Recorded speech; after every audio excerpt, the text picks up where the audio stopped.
اقرأ باسم ربك الذي خلق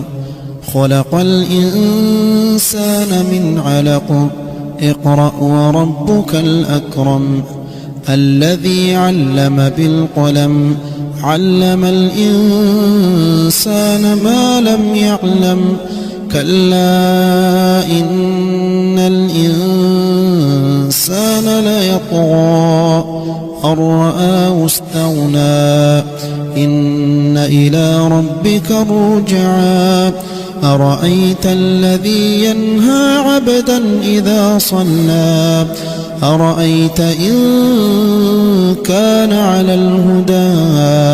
أو أمر بالتقوى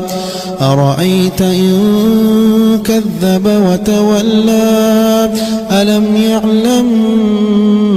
بأن الله يرى كلا لئن لم ينته لنسفعا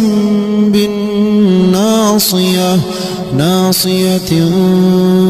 كاذبة خاطئة فليدع ناديه سندع الزبانية كلا لا تطعه واسجد واقترب